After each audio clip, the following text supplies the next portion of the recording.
Hey everyone, welcome back my study blog. तो आज हम मेंस आंसर राइटिंग के पार्ट 5 की बात करेंगे। पार्ट 1 से लेकर के 4 तक मैं आपके साथ शेयर कर चुकी हूँ। तो ये सोसाइटी सीरीज़ का पार्ट 5 है और इसके बारे में हम बात करेंगे कि जो हमारा आज का टॉपिक है वो धर्मनिरपेक्षता से है। तो धर्मनिरपेक्षता धर्मनिरपेक्ष ये काफ़ी करंट का न्यूज टॉपिक है। 2022 में से क्वेश्चन आया हुआ था, 2022 में, 2019 में, 2018 में। तो जो इसे क्वेश्चन 2018 में आया हुआ था वो था कि धर्मनिरपेक्षतावाद की भारतीय संकल्पना धर्मनिरपेक्षतावाद के पाश्चात्य मॉडल से किन किन बातों में भिन्न है, चर्चा कीजिए। तो जो इस तरह का टॉपिक है, जिस तरह से धर्मनिरपेक्षता, दंगे जहाँ हो, धर्म के प्रति ज़्यादा राजनीति होती रहती है, इस तरह से ये क्वेश्चन काफ़ी इंपॉर्टेंट भी हो जाता है। क्योंकि आप देखते हैं कोई भी चुनाव होता है तो वहाँ सबसे ज़्यादा लाइट वाली चीज़ें, जो प्रकाश वाली चीज़ें होती हैं, वो धर्म होती हैं। लोग अपनी राजनीति धर्म के ऊपर ही सेकते हैं। तो आज हम बातें करेंगे धर्मनिरपेक्ष के बारे में। धर्मनिरपेक्ष हम कैसे एक अच्छी सी मेंस आंसर राइटिंग धर्मनिरपेक्षतावाद के ऊपर कर सकते हैं। तो सबसे पहले हम जो बताएंगे, हमारी जो भूमिका होगी वो धर्मनिरपेक्षता होगी। धर्मनिरपेक्षता के बारे में हम बताएंगे किस तरह से ये यूरोप में और इंडिया में किस तरह से फैली हुई है। तो सबसे पहले जो इसका हम भूमिका लिखेंगे वो लिखेंगे कि धर्मनिरपेक्षतावाद एक जटिल तथा ज्ञात्मक अवधारणा है। अवधारणा का प्रयोग सर्वप्रथम यूरोप में किया गया था। यह एक ऐसी विचारधारा है जिसमें धर्म और धर्म से संबंधित विचारों को इहलोक संबंधित मामलों से जान बूझ कर दूर रखा जाता है। धर्मनिरपेक्षतावाद राज्य द्वारा किसी विशेष धर्म को संरक्षण प्रदान करने से रोकती है। धर्मनिरपेक्ष भारत में आज़ादी के बाद देखी गई। इसका तात्पर्य है कि विभिन्न धर्मों के प्रति विभिन्न परिप्रेक्ष्य से उसकी व्याख्या की गई है। तो हम देख सकते हैं कि जो धर्म जब तक हमारी आज़ादी नहीं मिली थी, सभी साथ मिल करके देश को आज़ाद करने में साथ थे।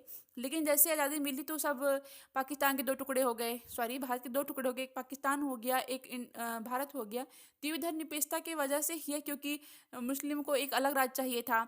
अभी करंट में पंजाब को लोग खालिस्तान की मांग कर रहे हैं। इस तरीके से हम देख सकते हैं कि लोग धर्म के बारे में काफ़ी ज़्यादा डिवाइडेड, लड़ाई हमेशा कुछ ना कुछ होता ही रहता है। तो आगे बढ़ते हुए हम देखते हैं धर्मनिरपेक्ष का अर्थ क्या है। धर्मनिरपेक्ष का अर्थ है कोई भी राज्य किसी भी विशेष धर्म को महत्व ना दे, सभी के प्रति अपना सम्मान दृष्टिकोण रखे। धर्मनिरपेक्ष का अर्थ किसी के धर्म का विरोध करना नहीं है, बल्कि सभी को अपने धार्मिक विश्वासों एवं मान्यताओं को पूरी आज़ादी से मानने की छूट देता है। इस तरीके से हम आगे बढ़ते हैं धर्म की परिभाषा को बताते हुए। तो धर्मनिरपेक्षता के संदर्भ में संवैधानिक दृष्टिकोण भी है। संविधान में भी हमारे धर्म के बारे में बताया गया है। धर्म एक फंडामेंटल राइट होता है। फंडामेंटल राइट का मतलब ये हुआ कि आप अपने धर्म को मान सकते हैं, बट जब तक वो किसी और धर्म के विरोध ना करे। तो आप देख सकते हैं कि जैसे फंडामेंटल राइट में, भारतीय संविधान के भाग 3 में, जिसमें फंडामेंटल राइट हमारा मौलिक अधिकार होता है, अनुच्छेद 25 से लेकर 28 तक धर्म की बातें की गई हैं। 42वें संविधान संशोधन अधिनियम 1976 में भी धर्म के बारे में ही संशोधन किया गया था। इस तरीके से हम आगे बढ़ते हैं तो देखते हैं कि पंथ निरपेक्ष राष्ट्र राज्य धार्मिक संविधान में किसी विशेष धर्म से जुड़ा हुआ नहीं है। तो ये भी आप प्रस्तावना में पंथ निरपेक्ष वर्ड शब्द का यूज किया गया है। तो धर्मनिरपेक्ष जो वर्ड होते हैं उनके सकारात्मक और नकारात्मक दोनों ही पॉइंट होते हैं। तो सकारात्मक पॉइंट में लिखेंगे कि धर्मनिरपेक्ष की भावना उदार एवं व्यापक दृष्टिकोण प्रस्तुत करती है, जो स्वयं सर्वधर्म समभाव की भावना है। धर्मनिरपेक्ष सभी को एकता के सूत्र में बांधने का कार्य करती है। उसमें किसी भी समुदाय का अन्य समुदाय पर वर्चस्व स्थापित करना नहीं होता है। यह लोकतांत्रिक व्यवस्था को मजबूती प्रदान करती है तथा धर्म से को राजनीति से पृथक करने का कार्य करती है। धर्मनिरपेक्षता का लक्ष्य नैतिकता तथा मानव कल्याण को बढ़ावा देना है, जो सभी धर्मों का मूल उद्देश्य भी है। भारतीय परिप्रेक्ष्य में धर्मनिरपेक्ष को लेकर आरोप लगाया जाता है कि यह पश्चिम से आयोजित है। धर्मनिरपेक्षता का धर्म विरोधी होने के आक्षेप में लगाया जाता है, जो लोगों को धार्मिक पहचान के लिए खतरा उत्पन्न करती है। इस तरीके से हम इसका सकारात्मक नकारात्मक दोनों पॉइंट रखेंगे। इसके बाद हम भारतीय धर्मनिरपेक्ष और पास धर्मनिरपेक्ष के बारे में बताएंगे, किस तरीके से भारत में धर्मनिरपेक्षता होता है और पश्चिमी में अंतर धर्मनिरपेक्षता होता है। तो पश्चिमी धर्मनिरपेक्षता जहाँ धर्म एवं राज्य के बीच पूर्णतः संबंध विच्छेद पर आधारित है, वही भारतीय संदर्भ में यह अंतर धार्मिक समानता पर आधारित है। तो इस तरीके से हम कह सकते हैं कि भारत में जो धर्म होता है, धर्म अलग है। धर्म भारत में काफ़ी ज़्यादा धर्म है। भारत में प्रमुख जो धर्म माने गए हैं वो हैं हिंदू, सिख, ईसाई, जैन और मुस्लिम। लेकिन फिर भी हमारे देश में कहीं ना कहीं एकता ही बनी हुई है। पश्चिमी में धर्मनिरपेक्षता का पूर्णतः नकारात्मक एवं अलगाववादी स्वरूप दृष्टिगोचर होता है। वहीं भारत में समय समग्र रूप से सभी धर्मों को सम्मान करने की संवैधानिक मान्यता पर आधारित है। जितने ज़्यादा सम्मान भारत में सभी धर्मों का होता है, उतना आप किसी अन्य देश में नहीं देख सकते हैं। आगे बढ़ते हुए हम धर्मनिरपेक्ष के समय जो चुनौतियां हैं समक्ष इस समय, उसके बारे में बात करेंगे। भारत में हमेशा से धर्मनिरपेक्षता का मुद्दा सार्वजनिक वाद विवाद और परिचर्चाओं में मौजूद रहा है। यह एक तरफ जहां हर राजनीतिक दल धर्मनिरपेक्ष होने की घोषणा करता है, वहीं धर्मनिरपेक्षता के संदर्भ में कुछ पेचीदा मामले हमेशा चर्चाओं में बने रहे हैं, जो समय समय पर अनेक प्रकार की चिंताओं के साथ धर्मनिरपेक्षता के समक्ष चुनौतियों।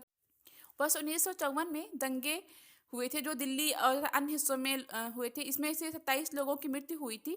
1990 में कश्मीरी पंडित, ये काफ़ी प्रेजेंट में भी इसमें मूवी बनने के बाद कश्मीर फाइल पर काफ़ी ज़्यादा न्यूज़ में रहा है, किस तरीके से वहाँ के लोगों के साथ अन्याय हुआ, वहाँ के लोगों को उन्हीं के घर को छोड़ के आना पड़ा। उसके बाद 1992 से 93 मुंबई दंगे हुए, और 2003 में गुजरात में जो दंगे हुए 1,000 से अधिक लोग मरे। गौहत्या रोकने की आड़ में धार्मिक और नस्ली हमले हमेशा होते रहते हैं।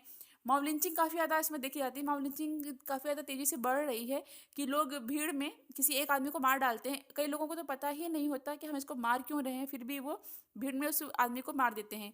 इस तरीके से हम आगे बढ़ते तो नागरिकता संशोधन अधिनियम तथा national register of citizen bill जो आया हुआ था, उसके खिलाफ काफ़ी ज़्यादा दंगे हमें देखे गए। दिल्ली में काफ़ी टाइम तक ये चला हुआ था, और उसी का कुछ आप देख सकते हैं कि जो किसान बिल आया था, किसान बिल पे भी काफ़ी ज़्यादा दंगे हुए थे। ये धर्म के बारे में दंगे नहीं थे, बट भारत में काफ़ी ज़्यादा दंगे आपको कुछ सालों में बहुत तेज़ी से बहुत लंबे टाइम तक देखे जा सकते हैं। समाधान एस बोम्मई बनाम भारत गणराज्य जो केस था, उसमें 1994 में सर्वोच्च न्यायालय द्वारा निर्णय दिया गया कि अगर धर्म को राजनीति से अलग नहीं किया गया तो सत्ताधारी समाज में धर्म ही देश को धर्म बन जाएगा। अतः राजनीतिक दलों को सर्वोच्च न्यायालय के इस निर्णय पर अमल करने की आवश्यकता है। यूनिफॉर्म सिविल कोड यानी एक समान नागरिक संहिता जो धर्मनिरपेक्षता के समक्ष चुनौतियाँ प्रस्तुत करती है। भारत में यूनिफॉर्म सिविल कोड बहुत ही ज़्यादा ज़रूरी है। जिस तरह से यहाँ पे कई धर्म पाए जाते हैं, उस तरह से यहाँ पे यूनिफॉर्म सिविल कोड होना चाहिए कि जैसे हिंदू के लिए हिंदू लॉ होता है, मुस्लिमों के लिए उनका अलग कानून होता है, इस तरह कानून नहीं होना चाहिए, क्योंकि सभी अगर एक देश में एक साथ रह रहे हैं तो सभी के लिए एक समान कानून होना चाहिए। तो इसीलिए यूनिफॉर्म सिविल कोड की बात हमेशा उठाई जाती रही है।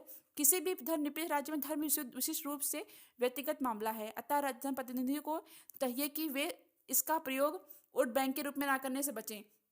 आप देख लीजिए, कोई भी चुनावी रैली होती है, कुछ भी होता है, तो वहाँ पे वोट बैंक को सबसे पहले यही मुद्दा होता है कि कैसे हम किसी भी धर्म को अपनी ओर मिला लें। ये काफ़ी गलत बात है कि आप देश की सेवा करने के लिए, किसी राज्य की सेवा करने के लिए आप इस पद पर आ रहे हैं, तो आप इसका प्रयोग किसी एक धर्म को लेकर के ना करें। तो इस तरीके से हम इसके निष्कर्ष की और आगे बढ़ेंगे तो लिखेंगे, निष्कर्षता कहा जा सकता है कि भारतीय राज्य का धर्मनिरपेक्ष चरित्र कटुता इसी वजह से बरकरार है कि वह किसी धर्म को राजधर्म के रूप में मान्यता प्रदान नहीं करता है। भारत में जैसे आप कोई भी ऐसा धर्म नहीं है जो सर्वश्रेष्ठ हो या उसको अधिक मान्यता मिले। सभी धर्मों को समान अधिकार मिले हुए हैं, उनको फंडामेंटल राइट दिया गया है कि आप उसका यूज़ कर सकते हैं, आप का एक भारत में समान अधिकार है। इस तरीके से हम आगे बढ़ते हुए लिखते हैं कि इस धार्मिक समानता को हासिल करने के लिए राज्य द्वारा अत्यंत परिष्कृत नीति अपनाई है। अपनी इस नीति के चलते वह स्वयं की पश्चिम से अलग भी करता है तथा जरूरत पड़ने पर उसके साथ संबंध भी स्थापित किया जा सकता है।